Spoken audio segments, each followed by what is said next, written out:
idan da zan samu ganin shugaba Putin yau, zan tuna masa illolin makamashin nukiliya da makamin nukiliya, kuma zan tuna masa akan cewa mun yadda a duniya gaba daya mu mutanen da muka yi karatun nukiliya da muke amfani da nukiliya akan in ba a taba ka da nukiliya ba kai ma ba za ka taba mutum da nukiliya ba.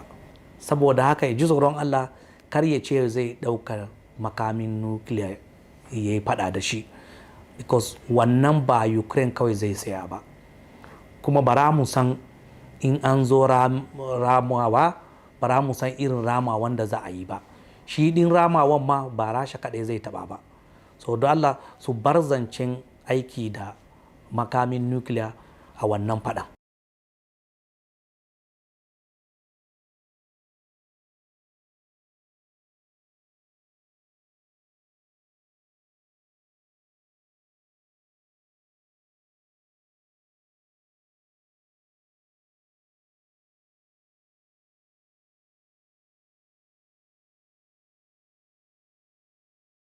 To shi makamin abu ne wanda Allah ya yi shi tattare da hasura da yawa.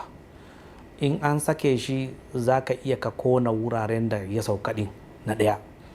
Na biyu zai gurɓata yanayin wurin gaba ɗaya. Na uku zai ɓata iskan da ake shaƙa.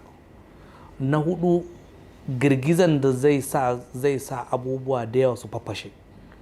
Na hudu wurin da tokansa ɗin ya sauka ɗin, shekara da shekaru wurin zai ringa fitar da tiririn da zai iya kuma ya yi mutane illa.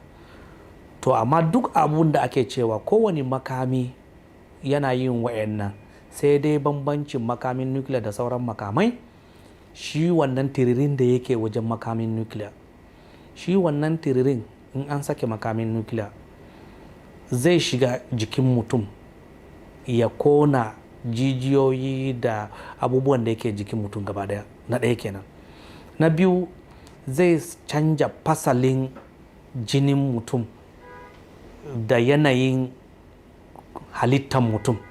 Kare dangi ne, wato za a sake makamin nukiliya yau amma bayan shekara 10-20 kaga illansa har yanzu ana ta samu.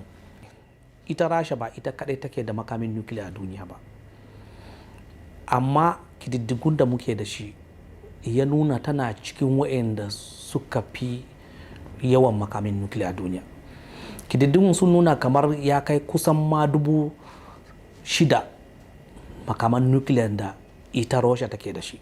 Daga ita sai Amerika, sauran Ingila, Faransa, China da ma har India da Pakistan, kwanakin nan da Koriya ta Arewa. Ya ake sarrafa su? Na ɗaya, za ka iya amfani da su ta karkashin ruwa, wanda ake cewa submarine. Kawai shi jirgi ne wanda yake tafiya kamar kifi a karkashin ruwa. So daga cikin karkashin ruwan zai harba ya fita doron kasa ya yi a barna. Akwai wanda ake sa makaman linzami ake kira. Daga kasar Rasha za a iya a buga ta tafi har Ingila ta yi barna. Akwai waɗanda jirgin sama su za su loda ta, in sun je kan wani gari su sake ta kamar yadda aka yi a Hiroshima da Nagasaki a Japan. To makaman an yi su ne daki-daki so da in an zo amfani da su za a ga yanayin yakin sai a san me za a yi amfani da su.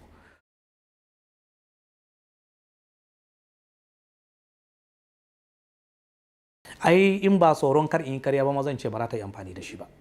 Abin da ya sa mu lokacin da muke ɗalibai muke karatun batun nukiliyan nan har muka zama profesoshi a nukiliya, duk binciken da muke da tattaunawan da muke, ai na baka labari kwanan nan na dawo daga Geneva, ran Ladi ma na dawo.